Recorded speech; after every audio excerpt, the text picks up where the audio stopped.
All right. Thank you for tuning into the live show. You know what time it is. It is your boy Genesis. It is currently 6:59 p.m.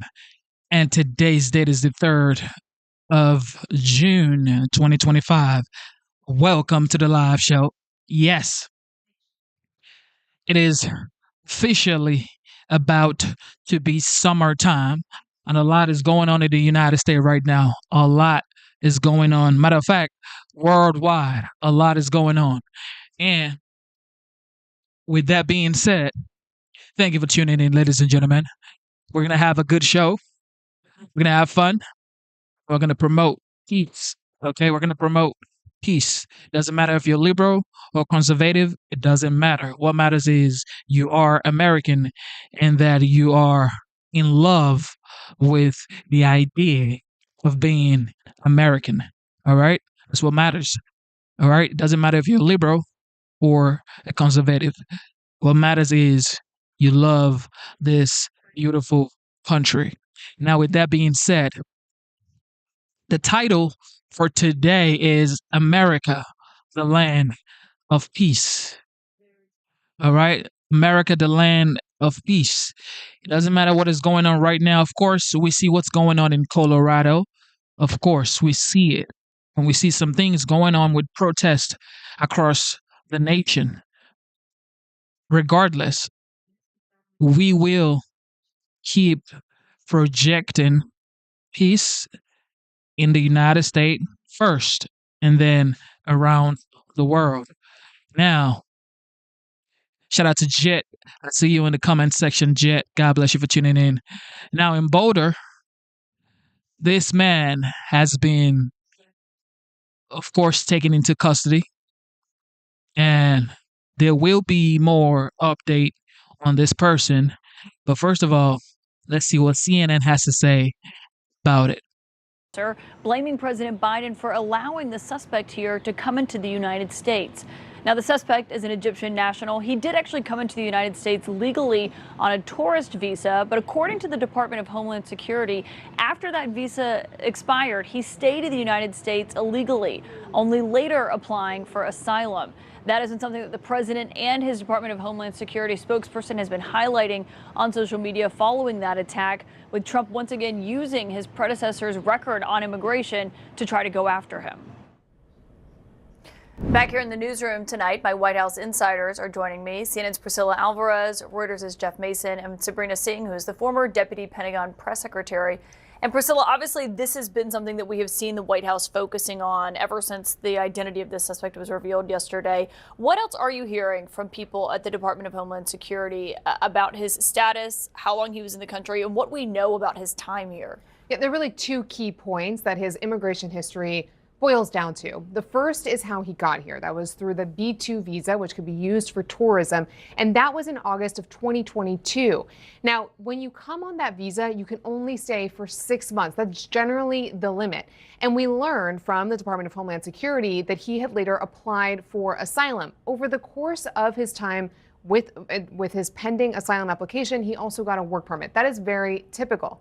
That work permit, however, expired in March of this year. So if you look at his entire immigration history, he was actually in the United States longer legally than he was illegally. We don't know, however, what his application is right now. I have asked the Department of Homeland Security that. Is it still pending, for example? Has it already been denied given the circumstances of today? That is something we're still waiting to get an answer to. But we do know that as of March of this year, he no longer had papers to be in the United States. Therefore, he was in the U.S. illegally. How common is that? How many people, I mean, I think we focus, and you do with your reporting, understandably, on the border and what's happening there, people who cross illegally. How many people generally are in the United States that do overstay a visa? I imagine a lot. A lot. And this has really put a spotlight on the various overstayers that are here in the United States. According to a think tank, 40% of the undocumented population in the United States are actually people who have come here on a visa. They've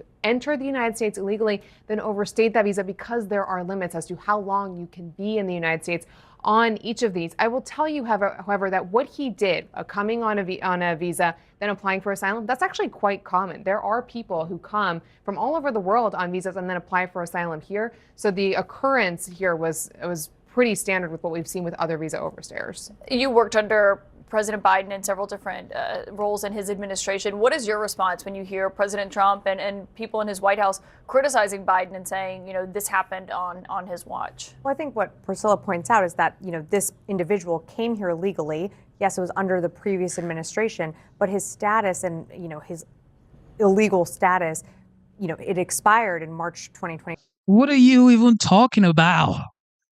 What are you guys talking about? Oh man, this is why I don't get it.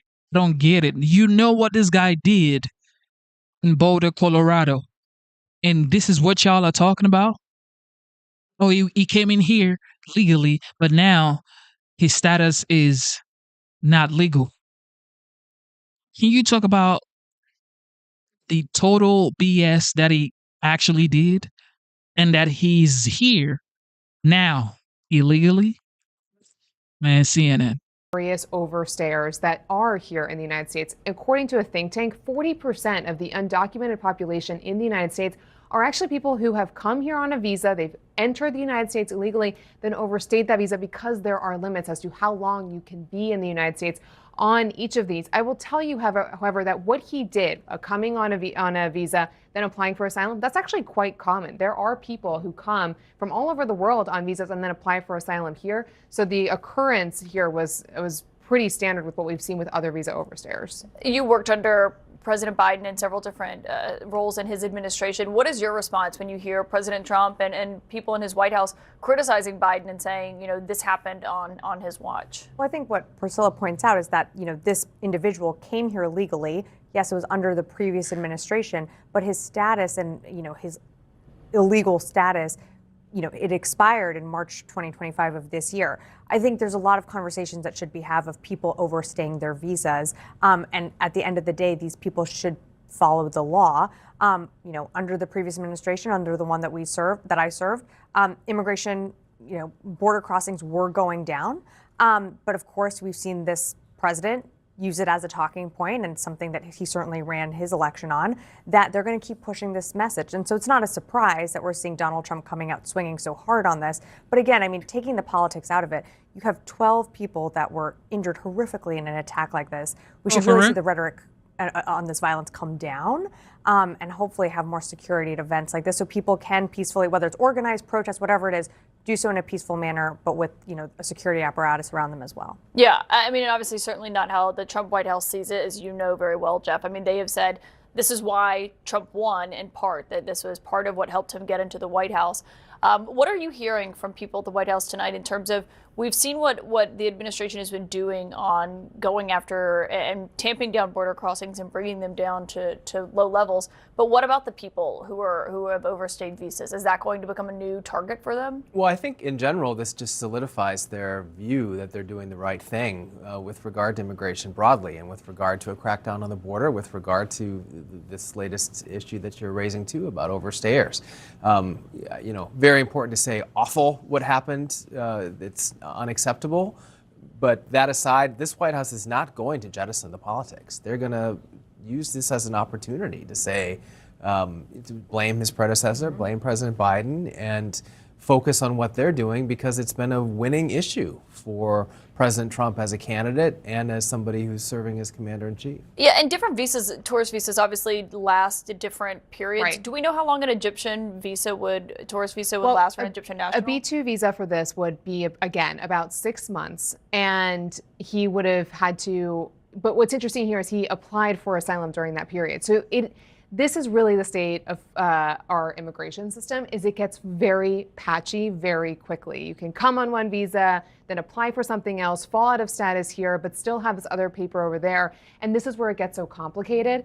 And this is why White House border czar Tom Homan has repeatedly said he plans to widen the aperture of the people that they are arresting in this country. Yeah, great to have you all here. Thank you for that reporting. This weekend's assault is just the latest in an alarming rise of anti-Semitic incidents across the United States. According to the Anti-Nation League, there were more than 9,000 last year. In 2014, there were fewer than 1,000. That is a tenfold increase in the past 10 years. There's no question that if we were seeing what we've seen over the last several months, for Josh Shapiro's house being firebombed, you have this incident, another in which two individuals who worked at the Jewish embassy were shot basically at point blank. This would be considered a 5-alarm fire of a problem that we have in this country, Bill. I mean, do you think that there is a willingness to acknowledge at this point something is happening here and it needs to be stopped before it becomes a big for real? I think Really? there's a willingness to acknowledge it. I don't know if there's a willingness to do or to try to do. It's not so easy, obviously, to try to do what you might do to really stop it. I mean, are you going to really put serious law enforcement, people on this case? The Trump administration is busy deporting 5-year-olds and 18-year-olds and people who've lived here peacefully for 40 years. Maybe they should take some of those resources from DHS and the FBI and get them back to fighting domestic terrorism, which incidentally was a focus for the last few years and may have had some success. So I hope we take it very seriously. Yes, but I think it's important to take it seriously practically, And we have to deal with the anti-Semitism. That has been around for a long time. It's a very complicated thing to deal with as a sort of sociological or intellectual thing. But there's a lot law enforcement can do to make this not to make it impossible, to make it less likely to happen. Let me just play what Senator John Fetterman, a Democrat from Pennsylvania, said about this. Listen. This is just rampant across all the universities, for all these places too. I mean, we really need to call it what it is. And for me, politically, being very, very firmly side on Israel, that kind of put parts of my party at odds for that. And I just want to continue. And I think we need to deliver a legislative solution too and really address anti-Semitism and just call it what it is. Is he right, Congressman, that this is an outgrowth of what's happening on universities and on college campuses?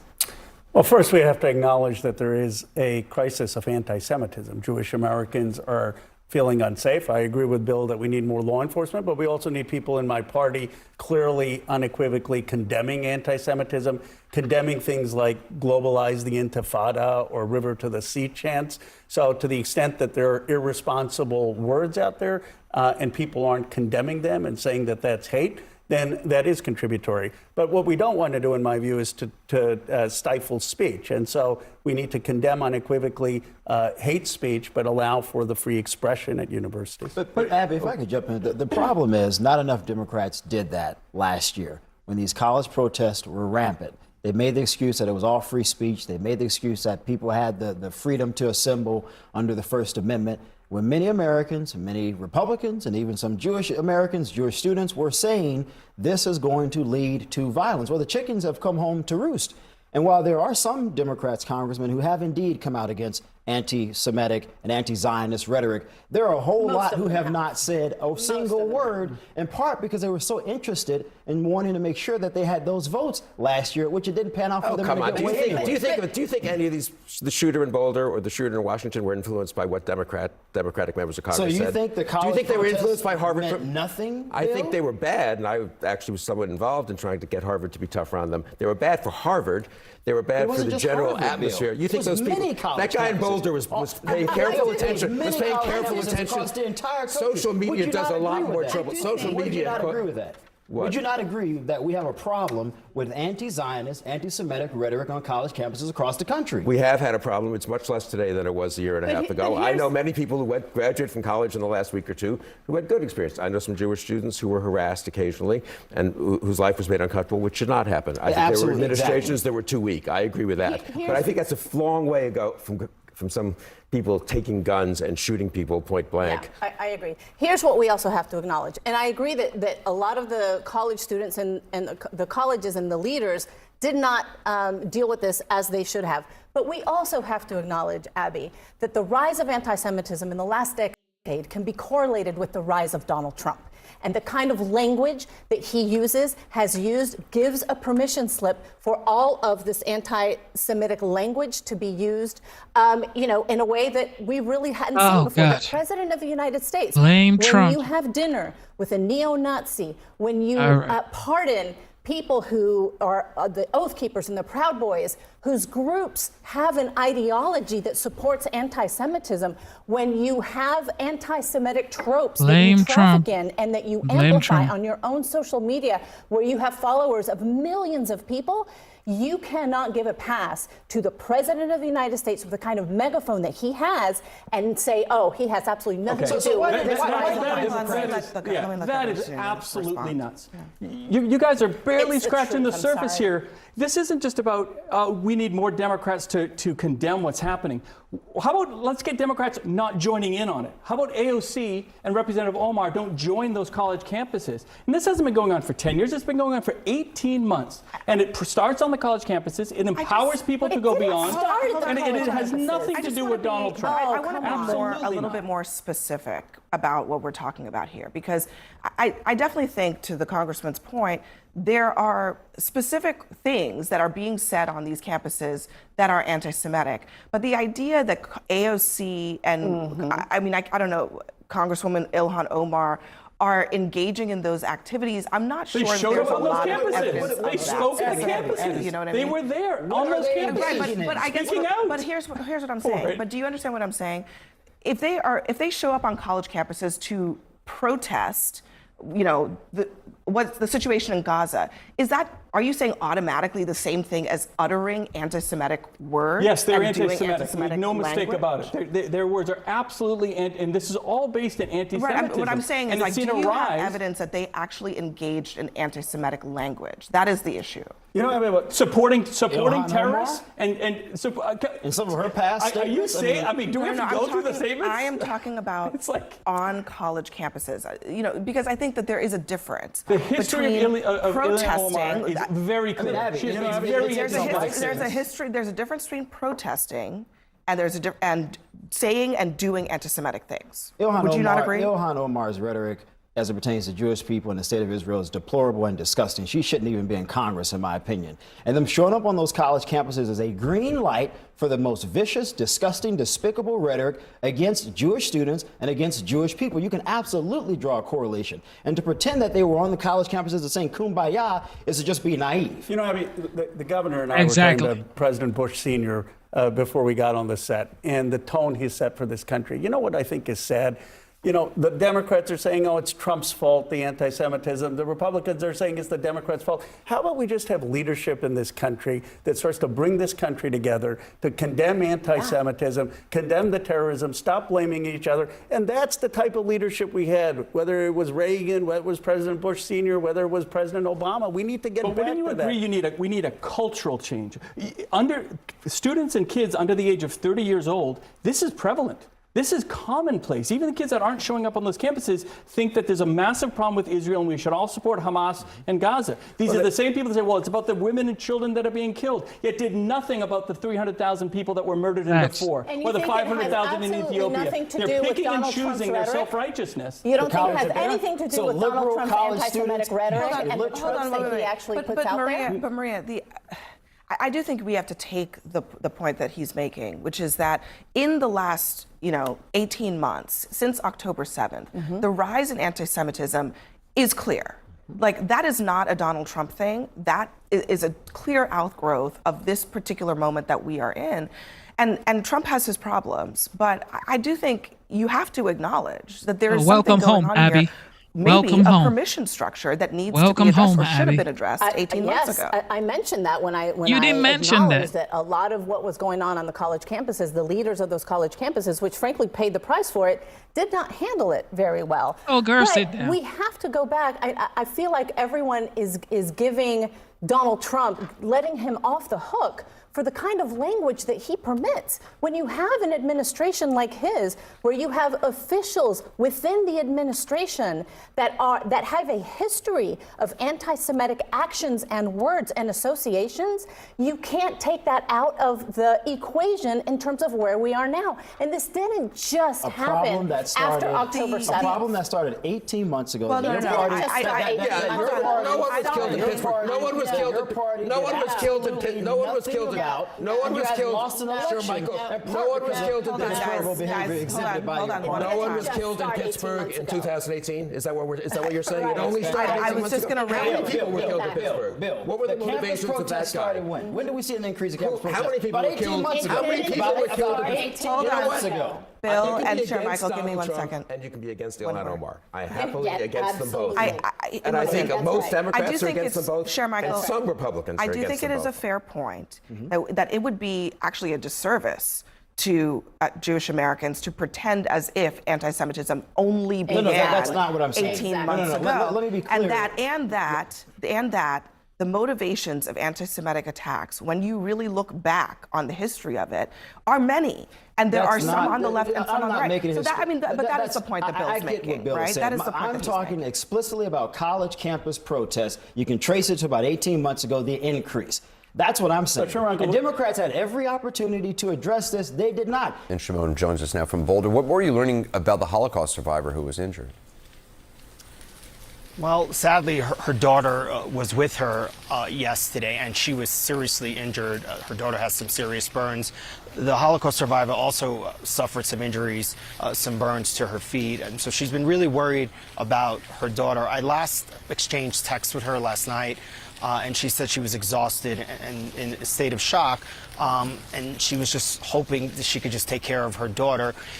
Everyone who I've talked to who knows her says, like, the strength that this woman has and what she means to this community, they just can't explain. And they say they're just so happy that she's okay, and they're looking forward to seeing her and really hearing from her and to get her take on everything that happened. And so far, she hasn't wanted to talk about it. As you can imagine, Anderson, everyone wants to speak to her. But for now, she's just really worried about her daughter and trying to take care of her, Anderson. Well, we wish her the best. Shimon, thank you very much. Joining us now, CNN Chief of Law Enforcement and Intelligence Analyst John Miller. What stands out to you about, first of all, this attack?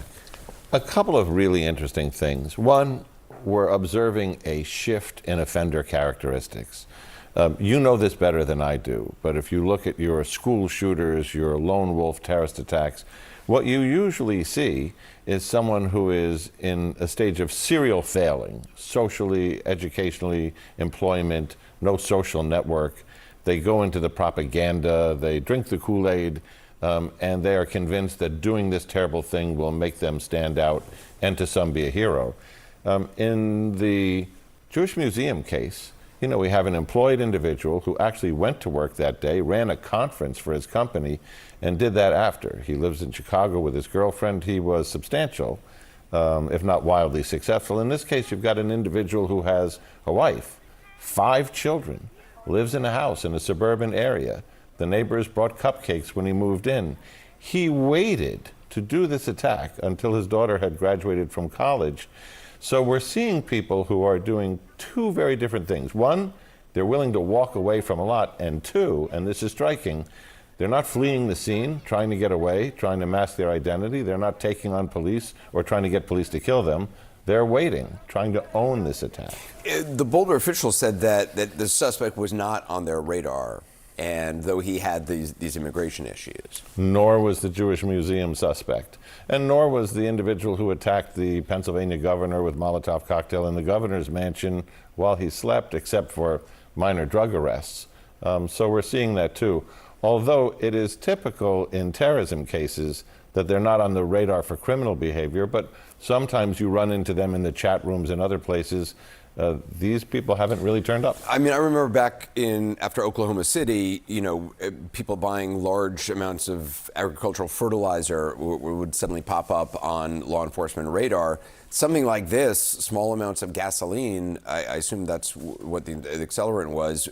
I mean, that's People go to gas stations all the time with a can. Well, that's right. And also look at where we are. We're not in New York City or Chicago. This is in the 100-mile drive between Colorado Springs and Boulder, which is a land of people who use lawn mowers, riding mowers, all kinds of leaf blowers, things that use gasoline in small amounts, where he stopped at 3 different gas stations along the way to fill up Just not to, apparently not to attract attention at any one, I guess. Exactly. Yeah. John Miller, thanks very much. Appreciate it. Shortly before air, I spoke to eyewitness Omer Shakkar, co-leader of the Run for Their Lives March, and Miri Kornfeld, a director with Stand With Us Colorado, a pro-Israel group that works with march organizers. Omer, can you walk us through what happened yesterday, what you remember? We were walking on Pearl Street, a busy street here in Boulder, to share the voice. We're not chanting, we're not screaming, we're not engaging. We were doing our regular route, and we go to the courthouse where we gather, take some pictures, and read the names of the hostages. This is where the terrorist has been waiting for us. When we gathered, he threw Molotov cocktail under the legs of my friends, and they lit them in fire. Did he say anything initially? No, he wanted to keep it as a surprise. He didn't say anything. The first thing was throwing the Molotov cocktail at us. And after that, he was chanting and screaming. What can you tell me about your friends who were attacked? I know one of them is 88 years old. She has very serious burns. Correct. In our group, there are kids and there are people and elderly. This woman, unfortunately, the bottle hit her and she fell into the fire, and this is why she's severely burned. We wish her quick recovery. We're sending her all the prayers. There are a few more others that were rushed to the hospital. One of them is a Holocaust survivor. She's so determined. I just heard from her. She's doing better. She's been released, but she's determined to keep walking. She said, "Yeah, see you on Sunday." Those are the people that we are walking together. Obviously, we just heard he's going to be charged with the hate crime. I know Jewish leaders have called for swift action in the aftermath of this attack. Miri, what would you like to see happen, either the local, the state, the federal level?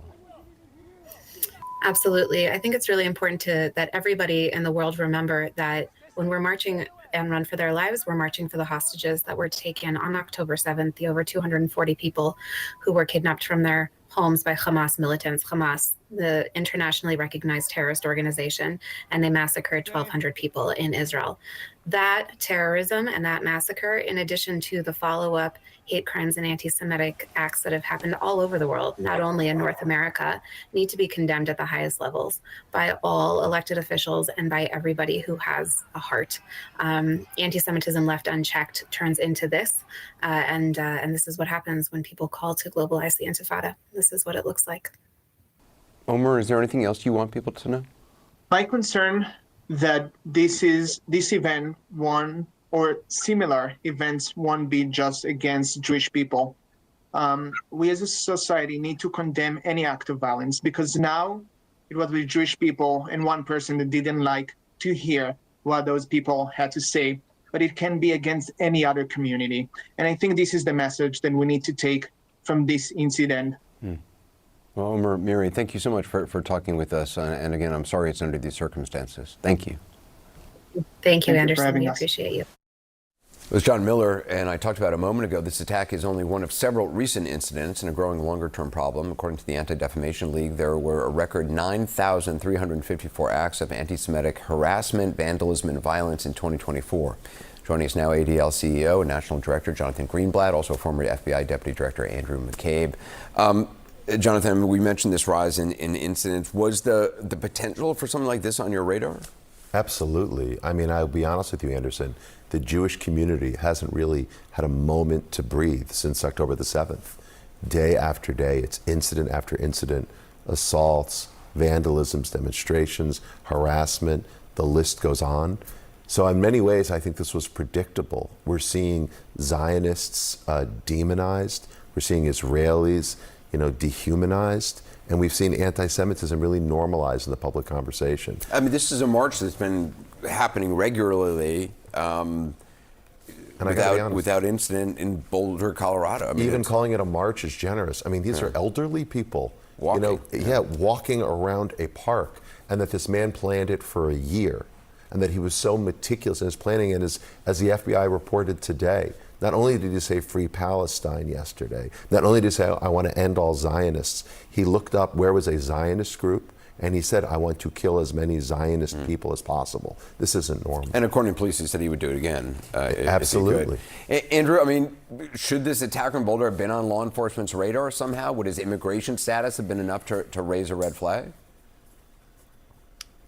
Not really. Not really. I mean, realistically, every person who overstays a tourist visa doesn't come on the radar of either local law enforcement or federal law enforcement. It's not traditionally been the sort of thing that certainly the FBI or their other law enforcement partners have been focused on if that person has not done something else. They haven't been involved in criminal activity or come up in intelligence reporting as someone who might be extreme.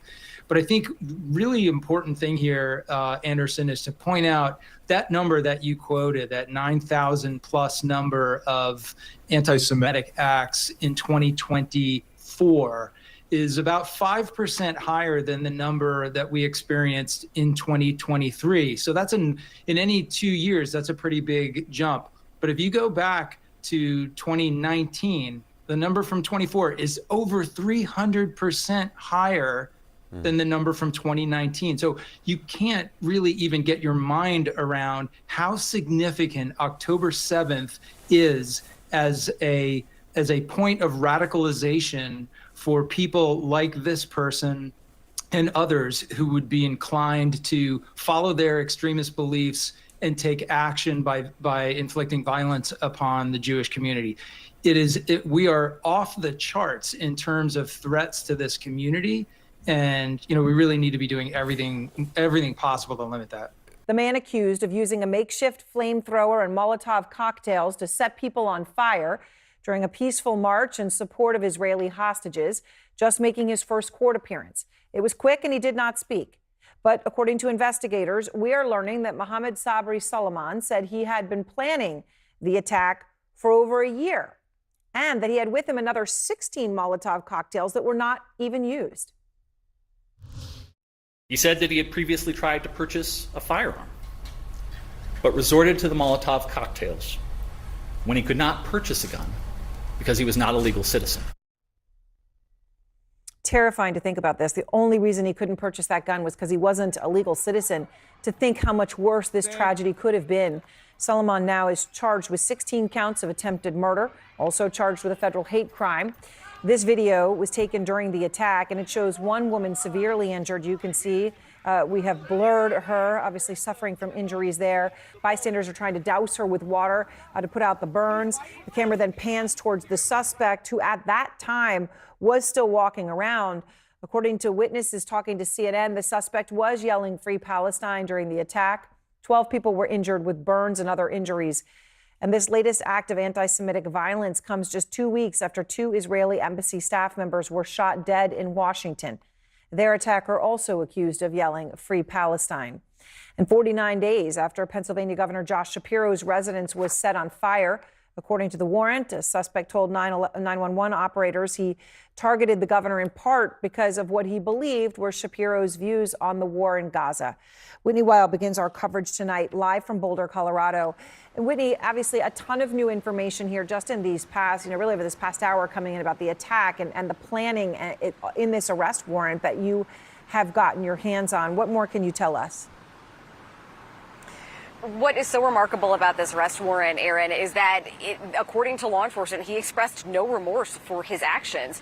The arrest warrant makes very clear that he told law enforcement he would do it again, and he described why he did it, how he did it. And further, Aaron, there was a little bit more detail about what he was thinking as this crime was unfolding. So as you had mentioned, there were multiple Molotov cocktails that he did not detonate, and he said that as he through the first two, he got scared because he'd never hurt anyone before. But even still, he told law enforcement he would do it again. It's simply remarkable.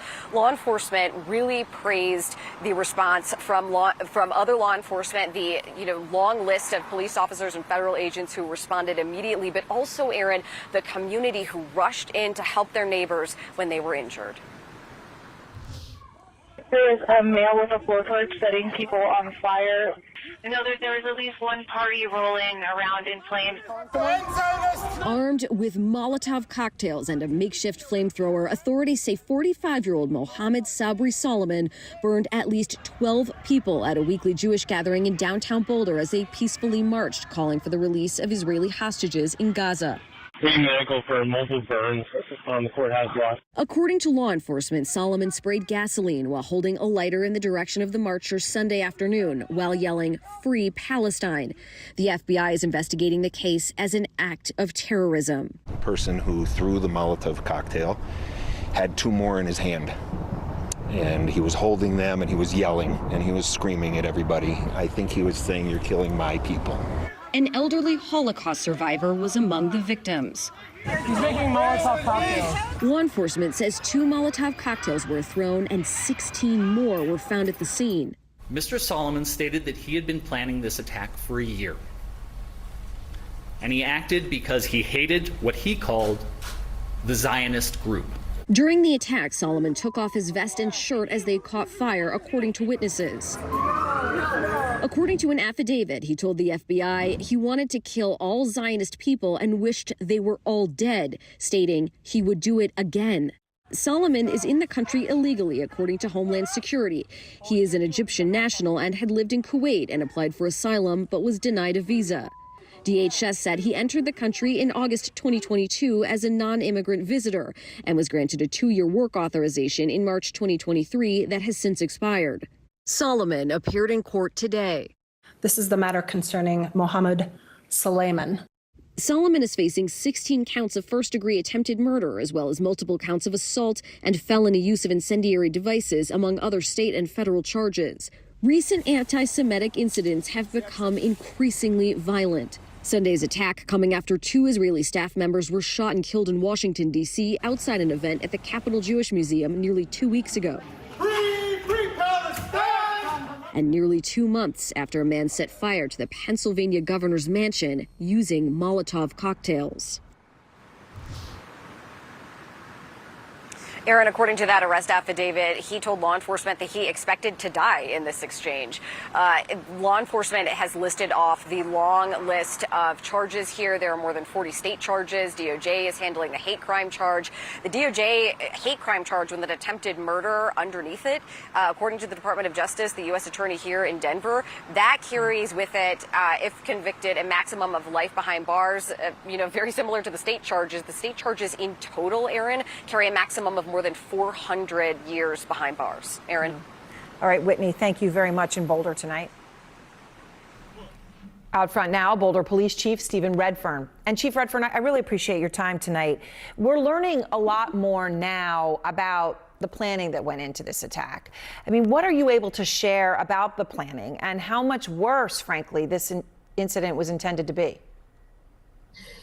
Yeah, so we know now that this suspect planned this terror attack for over a year. And of concern, as you might have heard in the press conference, he attempted to purchase a firearm. I am so grateful that that didn't happen. I can't imagine how much worse this would be if he was able to do that. And so it's very clear he was intent on harming people. And I'm just glad that we were able to get there relatively quickly and contain this before it was worse.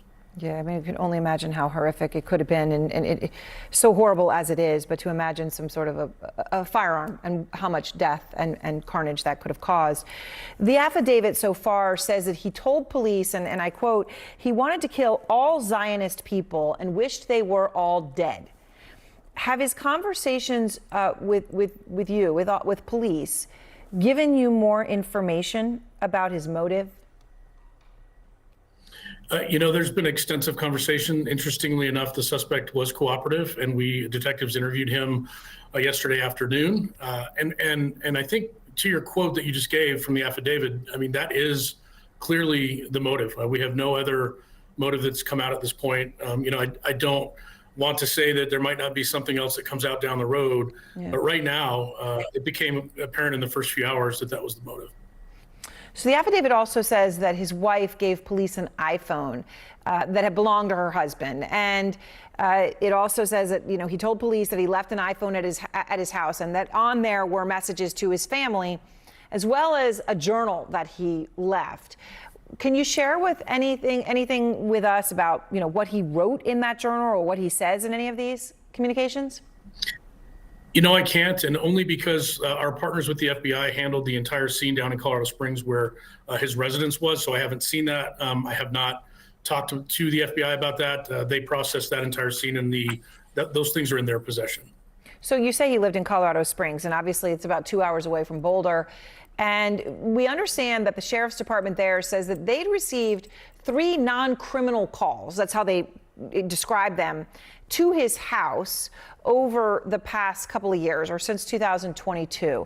Is there anything more you can tell us about those calls, and to the point that he had, as you said, wanted to purchase a firearm and couldn't? Was he on anyone's radar before the attack? So I'm not familiar with the calls for service. El Paso County Sheriff would have to provide those. I haven't seen those either. We did not have on our radar here before the attack. And I know in talking with our partners with the FBI, a question was asked at the press conference. They also, including the Joint Terrorism Task Force, did not have this suspect on their radar. So as far as I know, there was nothing that pre-indicated that the suspect was coming to Boulder to do this attack, which obviously makes this all the more scary. Right. Well, especially when you're talking about it, that he planned it for over a year, right? That wouldn't have actually risen to anybody's radar from what you understand right now. In your press conference right after the attack, I know you said that you're not calling it a terror attack at this point. Those were your words, Chief. Now that you know more about the motive, right? You've got more information. Are you comfortable calling this a terror attack? Absolutely. And I just want to say to that, we did that press briefing very early on. There were so many moving parts. I was not comfortable in that initial briefing, even though we had a really good idea that it was going to be called terrorism. It was a targeted terrorist attack. We were being very careful at that point because at that point we were still interviewing the suspect, interviewing multiple victims and witnesses, and we did not want to put out something that was inaccurate. We were being very cautious at that, and obviously that changed. The later press conference in the evening, we were very clear that we believe this was indeed terrorism, and I still stand with that. All right. Well, Chief Redfern, thank you so much. I appreciate your time. Thank you for tuning in to the live show. They just told you that this person is an illegal. He's overstayed his visa. You're saying that the problem is not the illegals. All right. Okay. The problem is not the illegals. So what is the problem? How do we solve this division that just keeps getting wider and broader every day? What is the problem? Okay. The problem is not the illegal. All right. I get it. Okay. What is the actual problem?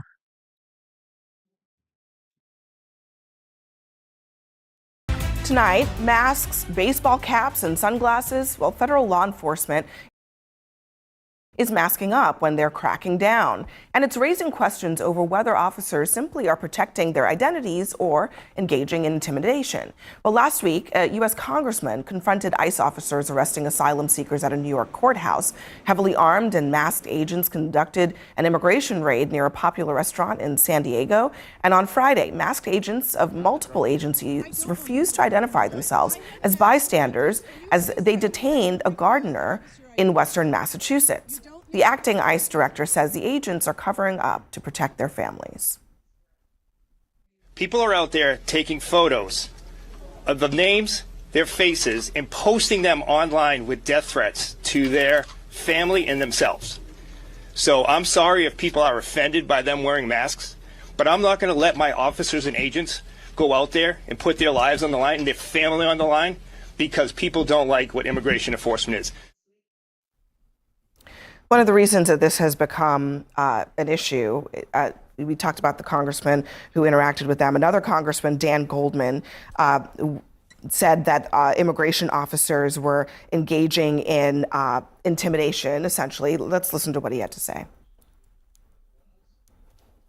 This is Gestapo-like behavior, where plainclothes officers wearing masks are terrorizing immigrants who are doing the right thing by going to court, following up on their immigration proceedings, and trying to come into this country lawfully, which is through asylum. So in that case, it was at a courthouse where people were coming in for their regular check-ins, and what they're doing is they're dismissing the cases so that they can then arrest them on the outside. So that's what he's talking about. Yeah, well, look, again, if it's about protecting the police officers, then I have absolutely no problem with it. ICE is not a local law enforcement or even state police where community policing gets involved. It's a whole different aspect and a different role. We've seen it before. We were talking during the break. I've seen my law enforcement, if they're doing a drug bus, big bus of crack houses and that sort of thing, it's not completely unwarranted. So no, but these if are it's people about who are at the courthouse because they have a pending asylum But if claim. it's a policy, it's a policy. If the policy is you're going to wear a mask, you're going to wear a mask. And usually, I guess in some of these cases, not necessarily criminals. So you're not talking about gangbangers and drug busts. I mean, although perhaps there are some people that they're doing that with, but not in this particular But again, if case. the agency has a policy and for consistency's sake, they're going to wear the mask to protect themselves and their family's identity, because it's not just about what they're doing in that moment. It's that, well, there's an ICE agent. Oh, and there's Fred down the road. And we know him and we know his family. And there's obviously a lot of political angst against this and a lot of, words like Gestapo tactics and these are terrorists and all that kind of stuff, which is complete nonsense. So when you have that kind of inflammatory language and they want to protect themselves and their family, they have every right to do that. The problem is that it has to be viewed in the broader context. You have Vice President Vance saying that the 14th Amendment of due process does not apply to immigrants in this country, even though the 14th Amendment applies to every person. He's saying people who are here as immigrants get less of a standard of due process. They shouldn't get the same rights. In that context, when you have masked agents going, it's hard to believe that it's simply for their own protection. If there was for their own protection, I'd be sympathetic. But you have a systematic assault justified by the vice president to deprive people of fundamental due process. That's because Bill Clinton signed a law in the 1990s that said illegal immigrants don't have the same due process. You can go blame Bill Clinton for that. The Constitution. And the law was signed by Bill Clinton, but no one complained about it for 20 years. Hold on, Governor. I mean, the Supreme Court justices have said that it applies to immigrants. But it doesn't have to be the exact same process of due process. Due process does apply. Due process. But I mean, you have here's to the have thing. an ability I do think that to defend yourself. Notably, this is different, right? Like in the past, ICE agents did not go around wearing masks. Like we in the past they were called Gestapo. different, right? I mean, but it's only different because the Trump administration clearly has made this a policy. Yeah. Before they were deporting people. They deported many people under the last two administrations. Trump, Biden, and Obama. They did not wear masks as a course of a routine course. So why is this happening now? I think the difference now is that you have a greater propensity and likelihood for individuals to state where these people live, put photos of them, their wives, their children on the internet, have people showing up in front of their houses. So I do think it is a legitimate concern, as the director said. Look, these guys are doing their jobs. They're removing people who entered the country illegally. They have indeed broken the law. And we want to protect these individuals, our officers, and their families. So I'm not necessarily against it, so long as they're arresting these individuals, they do by law have to reveal who they are, what agency they're with. And as far as I am aware, they are doing those things. A lot of times they're not. I've seen the videos. A lot of times they're not. The other thing is, I mean, Trump and his supporters and some aides, they post the names and pictures of judges and their families. That's and exactly what all I of that was stuff, say. and nobody talks about protecting them. They're not even law enforcement. So now are we going to have judges have masks on if that's actually the excuse that they're using for these ICE agents to have masks? Look, I think the imagery is horrific from the standpoint of who the United States is and who we want to be from a global perspective. Who has sort of masked agents that come in and you have, masked agents grabbing a mom, breaking the window of a car, grabbing the mom in front of her screaming child and not identifying themselves and not saying why she's being arrested. This is horrific. This is not the America that we saw before Donald Trump became president. And what these ICE agents are doing, and this congressman called these ICE agents terrorists, they are instilling terror and fear and panic. They're instilling terror doing their job? and fear and panic So should they in not the do their community. job? Should they not do their job, Maria? When they No, go, I'm asking, there should they is not do there is their a job? better way to do their job. So they should tell their bosses, we're just not going to arrest illegal immigrants. We're not going to do our jobs. Sorry, I'm going home. No, there's a better way to do the job. They should actually go after those violent criminals. They should go after anyone who broke the law, which means if you enter our country illegally, that is.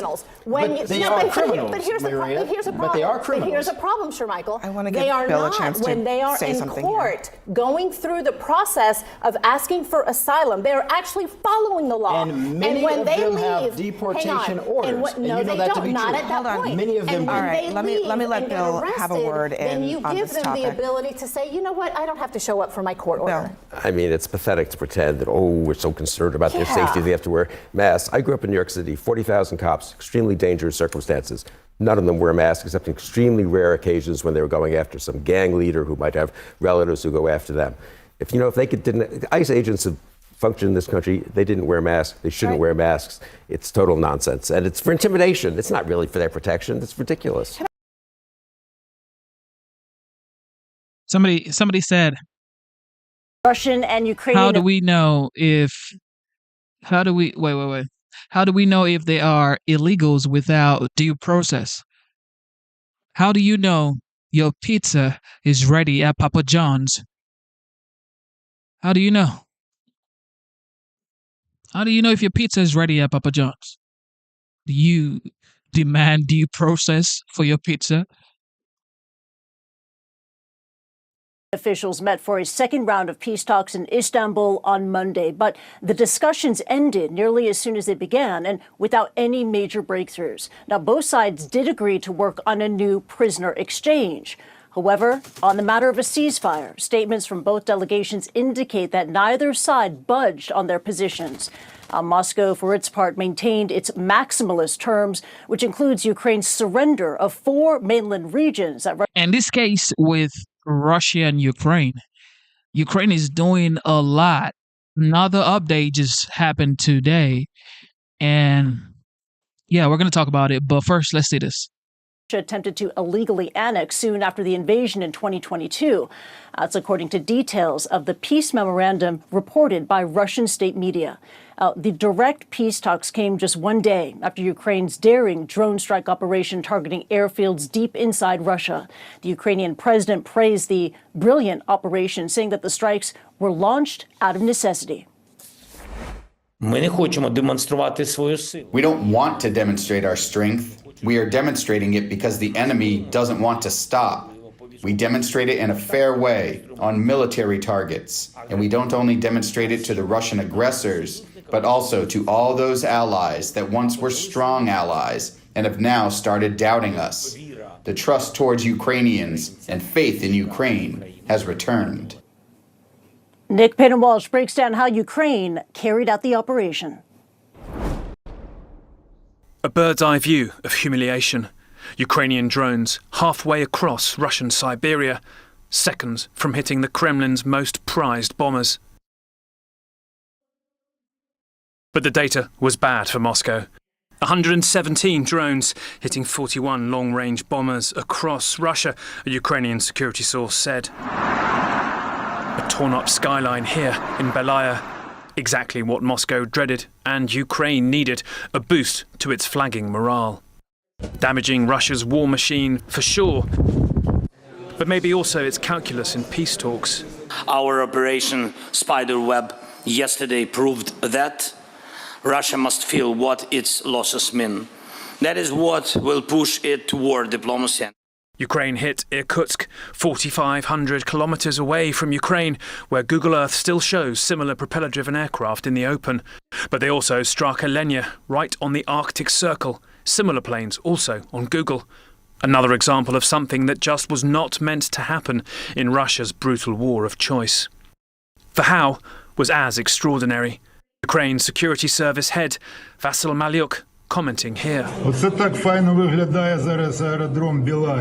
And releasing these images of the wooden mobile homes they used the roof cavities of to hide the drones.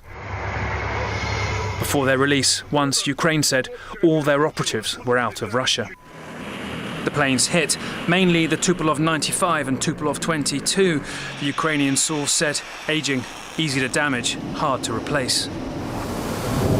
They were partly behind the nightly terrors that beset Ukrainian civilians. Whether these strikes make a dent in this daily toll will take weeks to learn.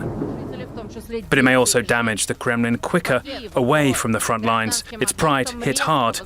Although state TV put on a fierce display of why Russia has been pummeling Ukraine so relentlessly. It may also, too, change its thinking, perhaps towards peace talks that continued Monday in Istanbul. And of how long Russia can sustain this war if Ukraine keeps throwing painful surprises its way. Nick Payton-Walsh, CNN, London.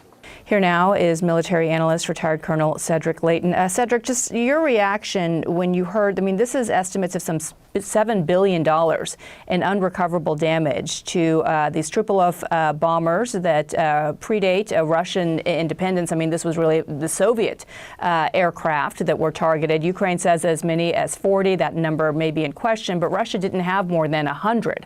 And the significance here is that these were capable of carrying out long-range ballistic missile attacks into Ukraine. How big of a setback is this for Russia? Well, this could be a huge setback for Russia, Brianna, and one of the key things about this is that the mechanisms that, we'll call them mechanisms for a second here, these aircraft that the Ukrainians hit, the Tupolev 95 and 22 aircraft, they are not only the aircraft that were used to attack Ukraine using cruise missiles, but they're also part of the nuclear deterrent that the Soviet Union and then Russia created. Not only for the Cold War, but in the post-Cold War period.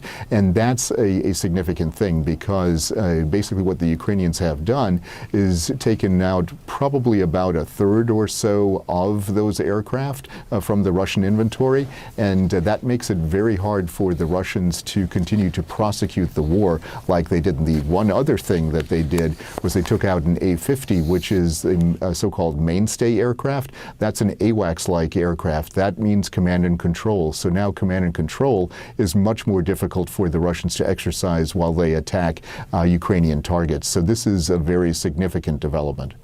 You know that it took about 18 months to plan, and the Lieutenant General, who's head of Ukraine's main security and intelligence agency, the SBU, said that these were ordered specifically from President Zelensky. And in addition to the task of smuggling the drones into the country, they followed later by small wooden mobile cabins, people familiar with the planning said, and then the drones were concealed underneath these cabins where the roofs ultimately retracted after months of just sitting there.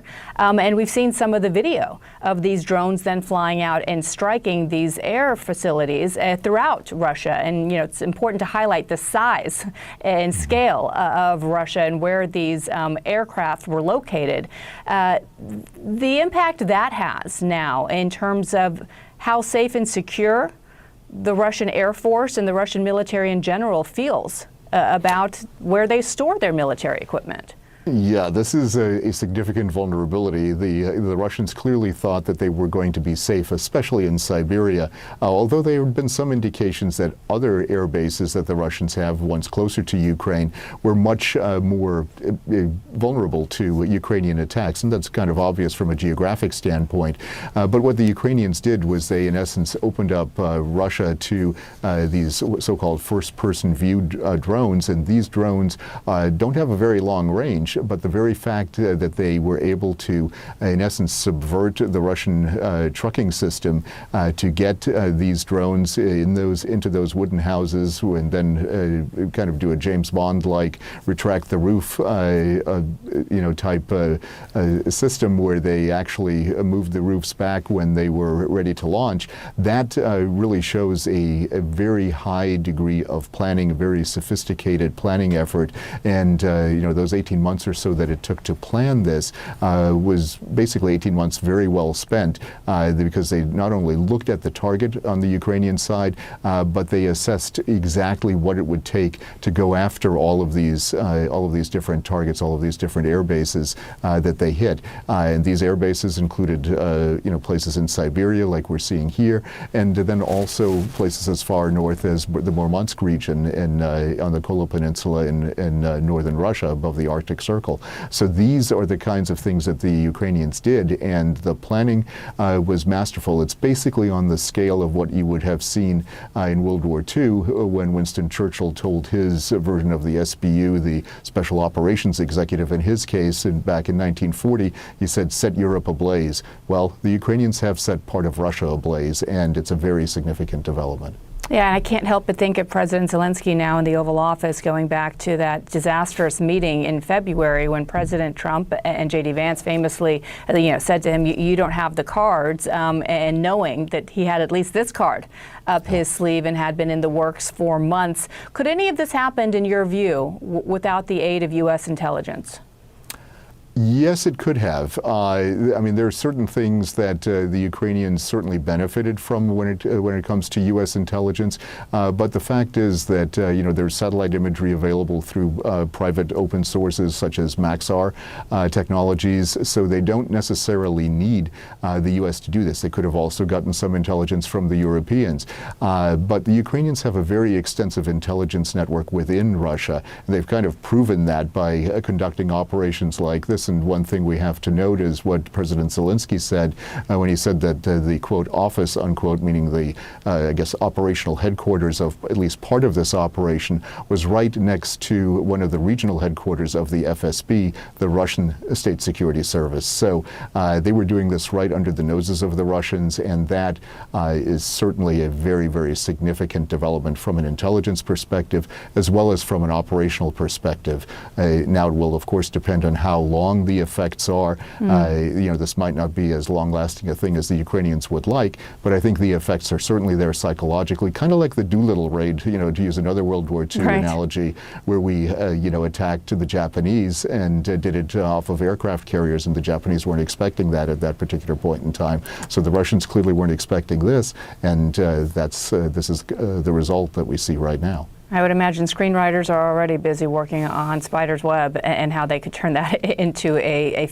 Of course, they're about to make that a TV show on Netflix, Ukraine, Russia, Spider Web, instead of talking about how to end this BS. All right, this is the attack that Ukraine launched on Russia today. Check this out.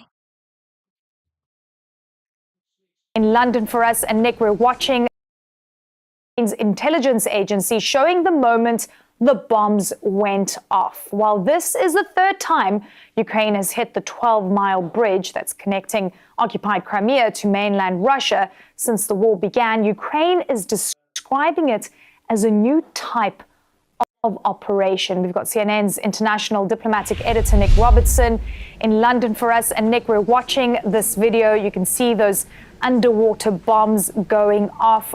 I firstly want to talk about the damage we're seeing on the Crimea bridge. It's clearly very strategic for Russia. Tell me what we know. Yeah, as the Ukrainians say, it's the third time they've tried to target the bridge, and this time they've gone for one of the sort of vertical concrete pillars that holds the bridge above the water, 35 meters above the water, 9 meters of water. It's not clear how deep, if it was at the base. There's a lot of silt at the base of the Kerch Strait there, that's underneath the Crimea bridge. So this explosion, the Ukrainians are saying, involved 1,100 pounds of TNT equivalent. That is a pretty massive explosion, and we've just been able to see some video shot from a distance from the bridge, and you really can see a huge plume of smoke, water rising up next to the bridge, but it's not quite clear what has actually been damaged, the lasting damage, the impact of all of this. It's important for Ukraine to target because it connects mainland Russia with annexed Crimea. Now, since Russia began that invasion in 2022, they've taken essentially a land corridor, a land bridge that links mainland Russia to Crimea. But when they annexed it in 2014, they had nothing linking it but a ferry. So high-speed effort 4 years later, they build this 12-mile-long, estimated $3 billion rail and road bridge to link mainland Russia with Crimea. And Russia uses it to resupply and stock munitions closer to the front line in Crimea. And Crimea is also an important naval base for the Russian military as well. So strategically hugely important. And as we've seen, Ukraine is really going after high-value targets, these strategic bombers over the weekend, hitting a significant number of those, and now targeting this bridge again and indicating, the SBU indicating that this is not one and done, that there may be others to follow, the first explosion of this type. And I think, you know, just as we're sort of looking at how Ukraine is trying to blow up this bridge, the two previous attempts were different. One, 2022, the explosion seemed to be much more at road level. An explosive placed just under the road level disabled the road for a period of time. And then the other one, again innovative in 2023, these baby sea drones, as they were called at the time, waterborne drones, innovative effort by the Ukrainians to hit the bridge at water level. And that's why the Ukrainians this time are saying this is an underwater attack. This is what makes it different. And of course, with so many stanchions under that bridge, the Russians have got quite a job on their hands now to see if Ukraine is actually putting out accurate information that there may be more explosives underneath some of the other pillars. I also want to talk about Ukraine striking Zaporizhia and Kherson and leaving people without electricity. This is within Ukraine, but it's Russian-held territory. Keeping in mind that we saw a sophisticated attack deep within Russia yesterday. The assault seems to be quite aggressive right now from the Ukrainian side. Tell me what we're seeing in Russian-held territory right now and the significance of this, Nick. Yeah, the significance appears to be, when you're cutting off electricity, it's demoralizing to the Russian forces there. One of the reasons Ukraine has sort of held back from doing this sort of attack on its own territory, albeit effectively annexed and controlled by Russian forces, in part in Zaporizhia, in part in Kherson, is because there are Ukrainians living there too. But this does seem to be the Ukrainians trying to take the fight to the Russians in a way that that undermines Russia's warfighting abilities. Ukraine is taking some losses at the front. We've seen Sumy in the north, the town there, be heavily hit and targeted again in the city center, according to Ukrainian city officials in Sumy, right into the city center, missiles landing in the city center. So there's pressure coming on Ukrainian forces by, if you will, Russia's, if you want to call it standard military tactics of hammer and grind away at the front, hit cities just behind the front line, whereas Ukraine is trying to sort of hit in a precision way, potentially because that they view as the best use of the weapons and munitions that they have at their disposal. And that does seem to include hitting the electricity or taking down the electricity supplies in Zaporizhia and in Kherson. All right, Nick Robertson, thank you so much for that update. I want to bring in military analyst Cedric Layton, who's joining us live from Washington, D.C. Cedric, always good to have you on, especially when we're just seeing so much news coming through. I want to talk about...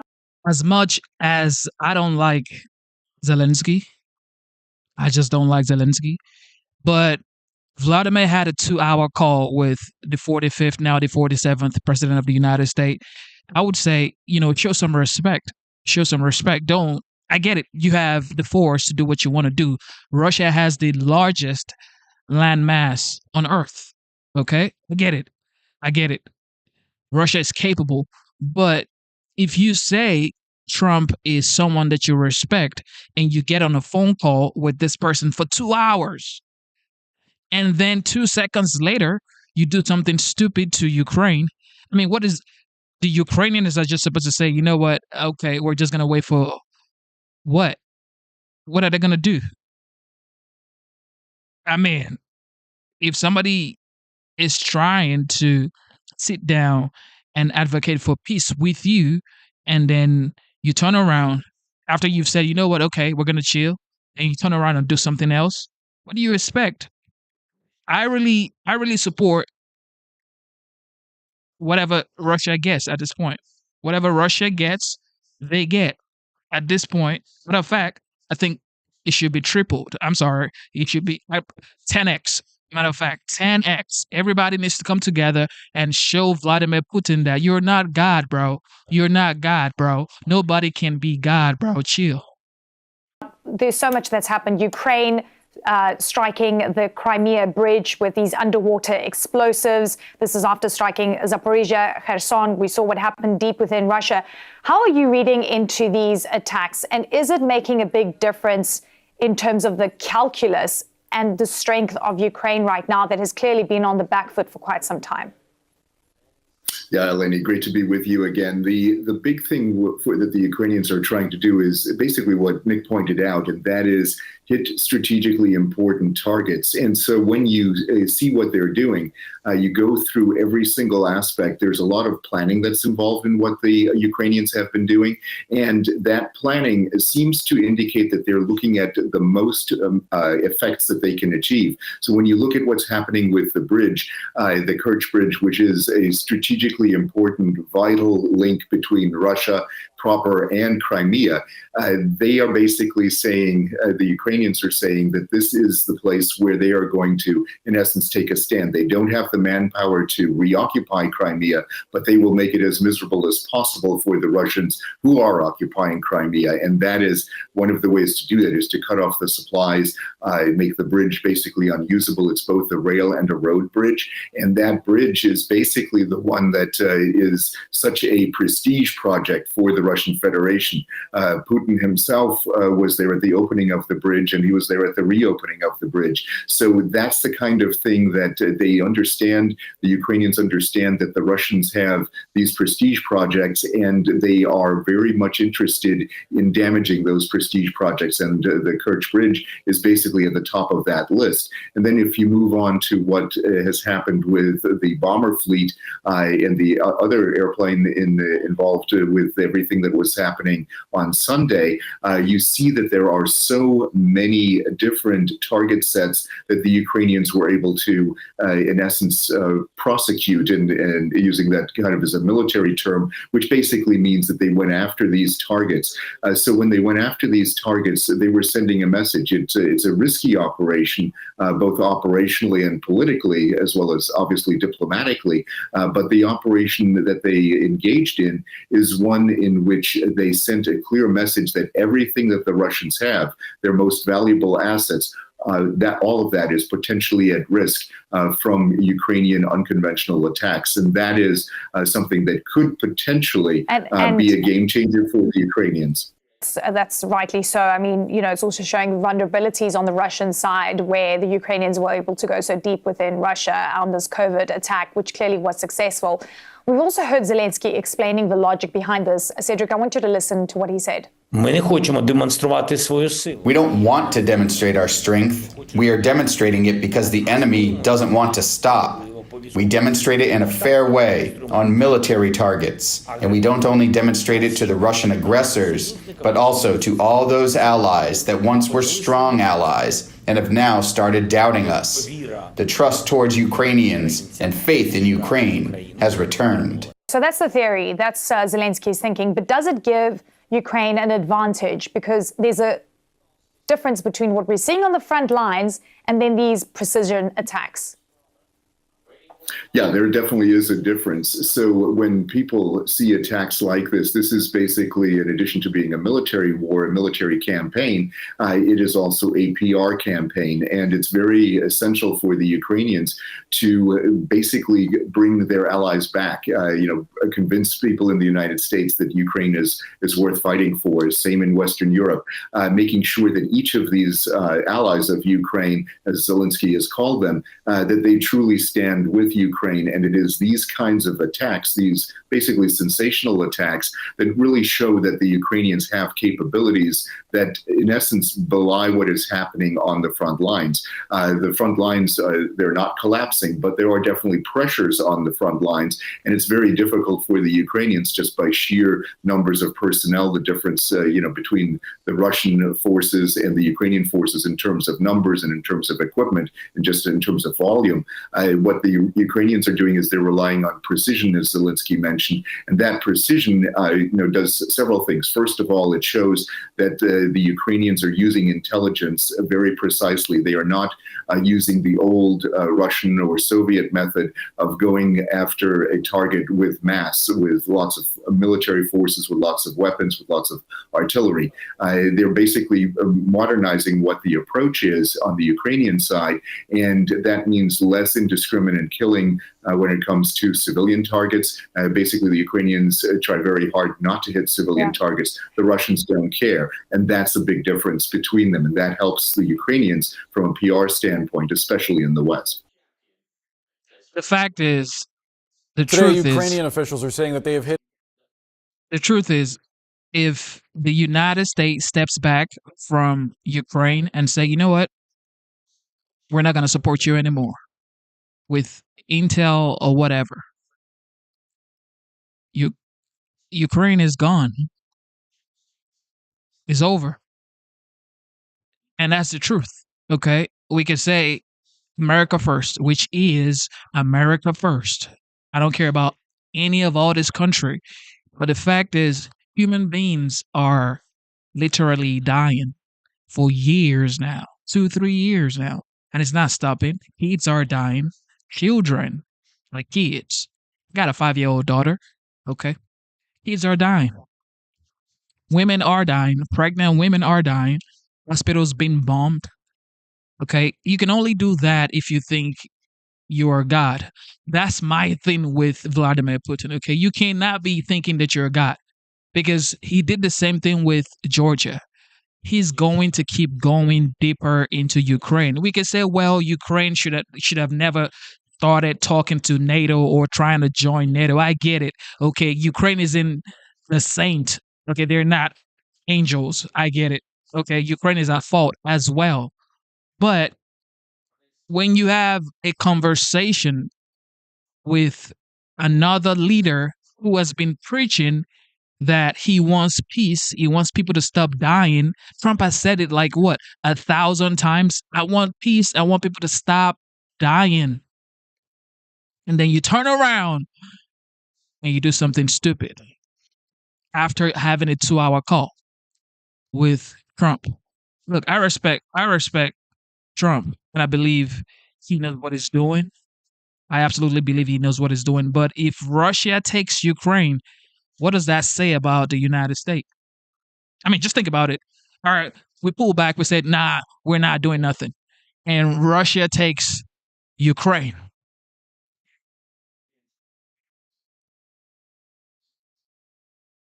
What do you think China is going to do? You think China is going to say, oh, okay, we're going to go into Taiwan. All of this stuff happening is to test the United States. Really, truly, Russia doesn't care about Ukraine. It's the same thing with the tariff. When the 45th, now the 47th, Trump, when he started giving, or just when he announced blanket tariff, he didn't care about all of this other country. He cared about China. That's what you do. It's called the art of war. It's the art of deal. Art of the deal. You act like you're fighting everybody else, but you know what you truly want. Trump didn't care about all of this country. He was specifically focused on China, but he wanted everybody else to think that, okay, I want to renegotiate trade deals worldwide. But his main goal was China, but it didn't start with China. Now it's head to head with China. So it's the same thing with Ukraine and Russia. Russia truly doesn't care about, even if they do care about Ukraine, but they're trying to test the United States, because if they succeed, China is going straight to Taiwan. Like there's nothing that's going to stop China. And then what happens? What happens? Tell me what happens when Russia takes Ukraine, then China goes into Taiwan, then what? What happens next?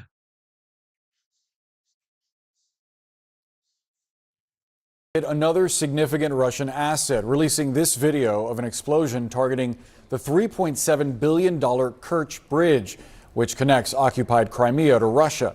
Ukraine's security service says its agents planted more than 2,400 pounds of explosives underwater in an operation that lasted several months. This is the third time that Ukraine has attacked the bridge since the war began, and it comes just 2 days after Ukraine's remarkable spiderweb operation. Remember, Ukraine says that drone attack mission hit 41 long-range bomber jets at multiple air bases, some of them thousands of miles inside of Russia. Joining us now to discuss is retired U.S. Army Major Mike Lyons. Major Lyons, thanks so much for sharing your afternoon with us. So why has this bridge linking Russia and Crimea become such a key target? Well, it's a major logistical supply chain for the Russians, bringing troops and material inside of Crimea. Crimea is really the reason why this whole invasion started. It's the must-have part of land that is in Ukraine that houses the Black Sea Fleet, the warm water port that the Russian Navy uses to try to project power throughout the world. So Crimea was always the most important aspect there. And this bridge attaches it to Russia proper. And so that's why, as Ukraine has tried to drop it in the past, Russia quickly rebuilds it because it's that important. As Russian forces are pressing into portions of Ukraine, negotiations are still happening behind the scenes. I wonder what you make of some of the ceasefire options that Russia put forward in its peace memorandum. There are really two options here. Neither of them seem tenable for Kyiv. No, none of them really are. They're the maximalist objectives that Russia had from the beginning of this war, and they're not acceptable on any level. And as long as the Ukraine government can stay out in front with more creative military tactics like Operation Spiderweb. I mean, just incredible to think this is the first drone swarm we've seen to be effective now. There's this principle of mass that it describes warfare. And in the past, it's been tanks and infantry and aircraft doing certain things. And now Ukraine has brought this new aspect to the table, and that's drones. And what they've done is, from a cheap perspective, is to strike deep into Russia, go after strategic targets, to have a psychological advantage over them right now. So if go back to the negotiations, right now, Ukraine thinks it's got more in the way of keeping this fight going, getting more allies on its side. I think Russia clearly is on its heels right now. When you talk about the innovative and disruptive nature of that Operation Spiderweb, do you imagine that something like that could be carried out on air bases here in the United States, that someone could take these sort of relatively inexpensive drones and strap them with explosives and just send them in to destroy American planes? Absolutely, Boris. No question. I think military planners cleared their desks over the weekend as they saw this take place, and to come up with new and more creative air defense platforms to protect air assets that are on the ground here. In the past, you used to hit a missile with a missile. It was like 1-to-1. But I think you're going to see now, to try to take out one-to-many is much more difficult. But there's no question that we have to be thinking, for example, of Chinese containers that are off the shore of the United States. They could be carrying these kinds of weapons platforms. And I guarantee there'll be more than just 100 of them. What if they deploy 10,000 of them or so? So that's the threat that exists right now. I think, and this is maybe what the president was thinking about with Golden Dome, about trying to protect us, but it's not going to be the one-off ICBM coming in. It's going to be the drone swarm that could come from our enemies that we've got to be very more creative in this space of how we're going to defend. Major Mike Lyons, great to get your perspective as always. Thanks, Boris. Joining us now for more on this is retired General Wesley Clark. He's the former NATO Supreme Allied Commander. General Clark, always good to see you.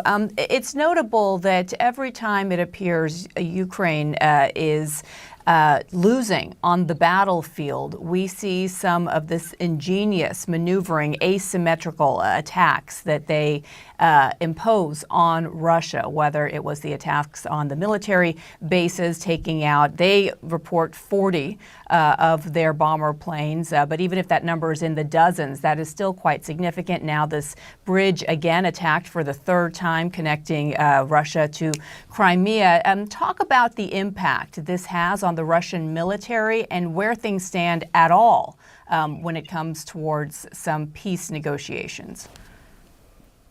Well, on the battlefield, Bianna, actually, Ukraine's basically holding its own. We know there's a staging of Russian forces in the Northeast. We know kind of what the Russian campaign plan would like to see unfold. They would like to see an offensive in the Northeast against Kharkiv, drawing in all of the Ukrainian forces up there to defend Kharkiv. And then they would like to make a run for Odessa and take Odessa and lock Ukraine out of its ability to export through the Black Sea. That would be their winning plan, but they're not able to execute that. Now, these other strikes, like the attack on the Kerch Bridge, we haven't seen whether the span has fallen or not, but clearly Russian engineers have got to go in there and they've got to see what the strength of the bridge is, and they're going to put a stop on traffic until they can make an assessment. At the very least, that's helpful logistically. There are other ways that there's a railroad line that's been built that goes directly through Mariupol that can provide logistic support for the Russian forces so they don't have to go through Crimea. But still, this is helpful.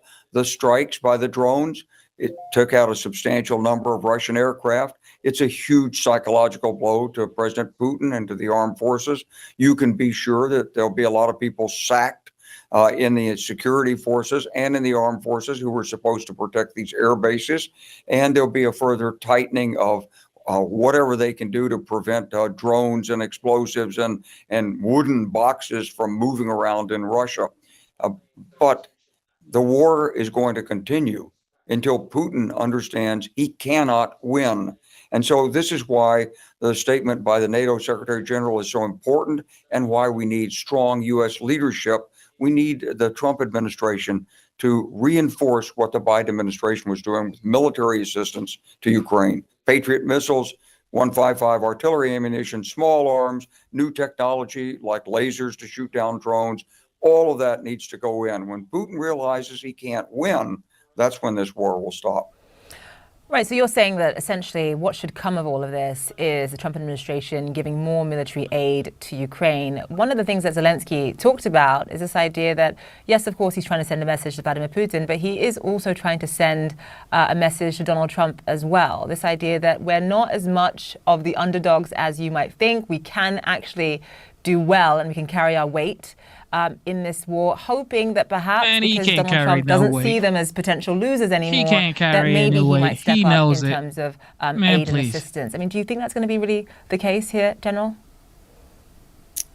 I think it's certainly the hope that that President Trump and his administration will see that this is not a defeated Ukraine, that providing assistance can help assure security and also give us a stronger position vis-a-vis China in the Pacific. But it remains to be seen. President Trump is very, very reluctant to take any measures against Mr. Putin. There's a big sanctions bill going through Congress. Hopefully it passes, and then it'll be up to President Trump to pull the trigger on it. The thing is, he needs to pull the trigger on something because that's what's missing right now. The statements by lower level officials, that's great. Military exercises in Europe, that's great. But it's really down to President Trump and his credibility. And the credibility in Ukraine is going to carry over to his credibility in dealing with tariffs and dealing with the Chinese threat in the Pacific. So I hope the administration recognizes this, and I certainly hope President Trump will make the right moves to reinforce Ukraine. What do you think the strategy is going to be going forward? Will Russia, for example, no longer group aircraft together? Is that one way to sort of mitigate the risks here? Well, they've already moved the bombers a long way away. So there's a possibility they can put shelters over the remaining aircraft. That's expensive. It takes a while to do that. They'll certainly tighten up security around the air bases. They'll also put renewed effort on an intelligence offensive inside Ukraine. Imagine, how could this have been done for 18 months and not one word of it leaked to Russia? This will infuriate Mr. Putin. He will demand that his agents in Ukraine produce better results. And so there'll be actions inside Russia like this to tighten up security. But it's not just the aircraft, it's his fleet. His Black Sea fleet is suffering. There's sabotage in the Black Sea fleet. He knows it. He can't get some of these ships out of port. So there's a lot of corruption in the Russian military. And the way it works in Russia, of course, it's not a democracy. So people take whatever actions they think they can get away with. Sugar in the gas tanks of military vehicles, sabotage on ships, can't find the repair parts for aircraft. And so there is a certain dragging of the feet in the Russian military that will probably be intensified after this operation. All right, General Wesley Clark, always good to see you. Thank you. Oof. A path forward on President Trump's sweeping tax and spending bill. Senate Majority Leader John Thune is setting out an ambitious timeline to pass a bill by July 4th, and he says they're on track to do it. It is still a closely divided Senate, though. And what do you guys think about the big, beautiful bill? Some Republicans are saying that this is going to increase the debt and the deficit going on right now. And some liberals are saying, yeah, of course, this is what we told y'all. Even Elon Musk is saying that this is going to increase the debt. you have one group of Republicans who are concerned about Medicaid specifically because they're from states which depend on it. West Virginia Senator Shelley Moore Capito says she heard a lot of concern in her state over the proposed changes. Some senators want to see more cuts across the board. The House did a pretty good job, in my opinion. We can do more, I think, in the Senate. And I've said repeatedly, I'm all for reducing spending until we run out of votes. But we need to pass something because we need to renew the tax cuts. Another group of senators threatening to vote no over concerns about the deficit. House Speaker Mike Johnson has promised the bill doesn't increase it. Senator Rand Paul says the bill contains a measure to raise the debt ceiling, something he and a few others oppose. You can say it doesn't directly add to the debt, but if you increase the ceiling $5 trillion, you'll meet that. And what it does is it puts it off the back burner, and then we won't discuss it for a year or two. So I think it's a terrible idea to do this. Has the president called you? Have you spoken to him about this yet? I spoke to him this week, had a lengthy discussion with him. How did that go? He did most of the talking. He didn't convince you. Joining me now in the group chat, Jackie Kucinich, CNN political analyst and Washington bureau chief for the Boston Globe, Chuck Rocha, Democratic strategist and senior advisor to the Bernie Sanders presidential campaigns, and Ashley Davis, former White House official under George W. Bush. Welcome, guys. Good morning. Good to have you. Jackie, I want to start with you because you heard there even the Senator Paul was on the phone with Trump. So obviously Trump is leaning in to try and crack some of those who are putting some who are raising opposition to the bill. What are your reporters saying about what they're learning? You know, I think Trump also got on the phone with Josh Hawley, who's another senator who's been very outspoken from Missouri, from Missouri. And he's had a New York Times op-ed about his concerns about cuts to Medicaid. And it does seem like they have a lot to talk about in this bill. And the Senate, when has the Senate not wanted to change something that the House sent over? So what can they change that won't upset Mike Johnson's math? That's the open question Hawley at this point. actually said he spoke to Trump. He wrote on Twitter/X, just had a great talk with President Trump about the big, beautiful bill. He said again, no Medicaid benefit cuts. Problem solved. I mean, does that Does he sound convinced? Like, what do you make of that? Well, I think what you're hearing from House Republicans is that they're not cutting Medicaid. They're cutting waste, fraud, and abuse. I don't know if that's going to fly when senators actually start digging into it. That's messaging, not necessarily what the bill does. Okay, you guys. When you start explaining how you're not cutting Medicaid, the explaining part is what political consultants like, because you're cutting Medicaid. It could be folks that they deem not qualified to be on Medicaid, and that's their right. But to me, it's cutting Medicaid, and when I make a TV commercial, it'll say cut Medicaid. This is what Senator Hawley doesn't want. This is what a lot of Republicans in the midterms don't want. And I understand that we have a budget debate and we can go through the policies and the nuances, and I'm not going to be the policy expert. I'll leave that to my friend Ashley, but I will say that for making political ads, if you cut Medicaid, that's what I'm going to say. Okay, Ashley, I want to get to you, but Chuck just brought up this idea about political ads. The Conservative Club for Growth is already releasing ads targeting Lisa Murkowski and Kevin Cramer, some people who are also reluctant, and they want to put some pressure on them. Here's a little bit of it. One big, beautiful bill. We love that bill. But there's one big problem. Senator Kevin Cramer opposing Trump's bill because it guts Biden's climate law, saying, quote, "There are too many things in there that are too important." Tell Murkowski, don't block Trump's agenda. Make tax relief permanent, because strong hands built Alaska. Okay, so the voice actors who do these kinds of ads are going to be busy because it's like, tell so-and-so that they're screwing you. But I also think that's going to play differently in Cramer's in North Dakota than it is in Alaska. But it's the fact that the ads are targeted, I yes, think. and which is the new way of life right now, right? I mean, in general. But let's just go back to the bill for 2 seconds. The Senate Republicans are meeting today. Thune's going to tell him he wants this done by June 20, the week of June 23rd on the floor.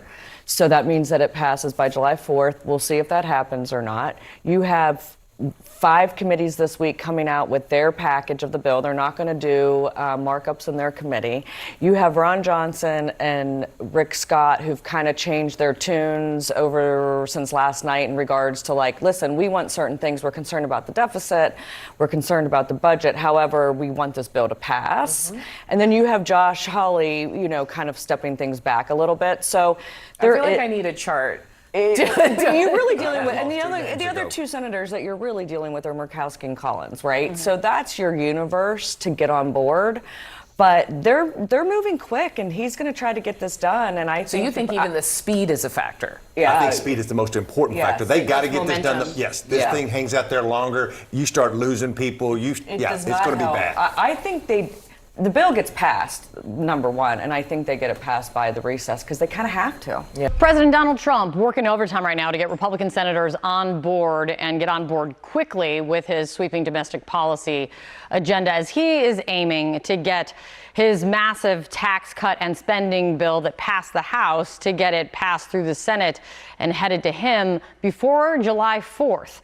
He had the Senate Majority Leader at the White House yesterday. He's been putting in personal calls to some of the other Republicans who have been the most vocal with their concerns about what's headed their way. Republicans making clear that changes are coming to the House-passed bill. But how much and what? A lot of Republicans talking specifically about changes to the trillions of dollars in cuts to programs like food stamps and Medicaid and the impact that would have on their constituents. Maine's Senator Susan Collins telling reporters she's, quote, very concerned about not only low-income families, but our rural hospitals. Other senators, of course, are concerned about the impact the bill will have on the deficit. Rand Paul concerned about the debt ceiling. You can say it doesn't directly add to the debt, but if you increase the ceiling $5 trillion, you'll meet that. And what it does is it puts it off the back burner, and then we won't discuss it for a year or two. So I think it's a terrible idea to do this. Joining me right now is the former Republican governor of New Hampshire, Chris Sununu. It's good to see you. You bet. Good to be here. So the Senate takes up the bill now, and Republicans have made no secret that they will see changes, though Thune seems to try to be suggesting that it's not going to veer too far from the priorities.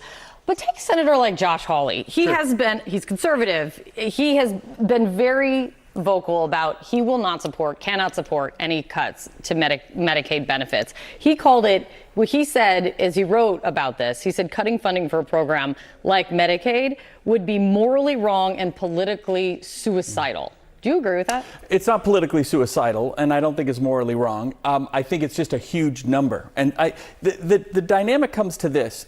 Most states have expanded Medicaid. Yep. Under traditional Medicaid, the feds pay 50%, the state pays 50%. But under expanded Medicaid, 90% is paid by the federal government. So what they're saying is, okay, let's ratchet that back. But didn't you do that in New Hampshire? We do. We do it in New Hampshire. So the question is, are they going to be dumb and cut the whole thing back to 50%? Or are they going to ramp it down, block grant more of this money to the states? See, with a block grant, let the states decide how much go to SNAP, how much go to supporting rural hospitals and things of that nature. They're also looking to cut back that tax. It's kind of a matching tax that then goes to support a lot of the traditional or non-Medicaid patients, those that have uncompensated care, as we call it. That's the rural hospital argument you see. So I don't think it's politically suicidal if they do it the right way. Where's the disconnect between, you do not think it's politically suicidal. No. Why does Josh Hawley then think it's politically suicidal? Because everyone in Washington is a coward. I mean, really, everything they do in D.C. is based on the lowest common denominator of tough decisions. They don't want to make any tough decisions. They have to cut money somewhere. They got to have to make some changes. You know, 5 seconds ago in relative history, we're also a man that needed to get elected and needed to answer to his constituents. What if this is them answering to their constituents? I'm telling you, if you can cut taxes, if you can find ways to make tough decisions, be super transparent about it, people want to know the government is spending their money in a responsible way, and they know that sometimes that's a tough decision. To say that we're not going to do anything on Medicaid, you know what that tells America? We're going to do nothing on Social Security or Medicare or any of these other things. We're going to keep running up our debts. We're going to keep spending money in inefficient ways. We're not willing to make those tough decisions. So it's not easy, but the American people want to know that there's responsibility on the other end. I'm not saying you go slash Medicaid, but you find ways to let the states make more decisions on their own so that they can make those shifts, get rid of the bureaucracy and the wasted money. Get a lot of look, it's a state-run program with federal money, so let the states run it. I can't tell you, let's say I needed a new pharmaceutical, a new medication for someone with a rare disease. You know, it would take me almost 2 years as a governor to sometimes get that approved by the federal government. Why? Let the states decide. Let the states have more power and say in it, and you'll save tons of money without losing any access to services. It is fascinating to hear you say that those in Washington are all cowards. I think a lot of people saw the flip, which was Josh Hawley standing up and speaking out against what maybe Donald Trump's position he thought would be, which is cutting Medicaid benefits, which people still fear is actually going to happen. That actually was a sign of courage on the part of a conservative Republican senator. Yeah, if you're looking at the courage against the administration and all that, I'm just looking at courage to make tough decisions and say, look, we have a fiscal crisis. We have a very inefficient Medicaid system. There's much better ways to make the entire system more efficient without losing all. It isn't about the federal government saying we're taking this SNAP benefit or we're taking this access to rural hospitals. It's letting the states decide how to best manage that, ramping it down over time so that the states can adjust with their matching dollars. On Capitol Hill, Donald Trump. All right, thank you for tuning in to the live show. You know what time it is. It is your boy Genesis. It is currently 8:39 p.m. And of course, today's date is the 3rd of June, 2025. Yes, instead of looking for perfection, seek for consistency. Never give up on yourself. Never give up on your dreams. Never give up on God. Believe in yourself, believe in your dreams, and believe in Almighty God. Believe the United States is the greatest country on earth, and peace will reign, all right? Regardless of what anybody thinks, this is my opinion. I believe the United States is the greatest country on earth, all right? And fathers, take care of your kids. I always say that. Fathers, take care of your kids, all right? I know life is hard. You got to work. You got to put in the hours. I get it. You got the bills. You got to pay all that. But take care of your kids. Spend some time with your kids. Now, shout out to the veterans. Shout out to the military personnel. Thank you for your service. You guys protect the homeland. Shout out to the law enforcement officers. Thank you so much for what you do. God bless you. And shout out to everybody for tuning in. Shout out to esteemed member Luke. Shout out to Luke the GOAT. Shout out to Ellie. Shout out to Ringmaster. Shout out to Sandra. And shout out to the outstanding moderators that we have: C. Shelley, Mr. Busky, Zyra's Garden, so many other ones I can't remember right now. Dana, everybody, great folks. God bless you for tuning in. And everybody, thank you for tuning in right now. Shout out to Dirt. Shout out to Dirt for tuning in as well. God bless you. He's watching on the other spot. God bless you. Don't matter if you're liberal or conservative. What matters is you are American and you support the ideology of being an American. You love this country. That's what matters. And unity is what we want. It doesn't matter if you're liberal or conservative. What I'm preaching right here is love, unity. Okay. That's why you see liberals in the chat. You see conservative in the chat. We don't block people except you start being, maybe crazy. But yeah. Thank you, Terry, for tuning in. God bless you. We're going to be back. Okay. I have a dinner date with my 5-year-old. So we're going to go out now to eat something. Have a good time with my little baby. And you guys do the same. God bless you guys. God bless you guys. Thank you for tuning in. All right. I got to go. Don't forget to double tap your screen to give this video a like. Also, we have memberships. It is $4.99 if you decide to join. Awesome. God bless you. Support the channel. What else? Also, subscribe if you haven't subscribed. It will be appreciated with consistency. Okay. All right. With that being said, I love you guys. It is your boy Genesis. America is the greatest country on earth. God bless you. God bless America. Enjoy your life and go outside. Let's go.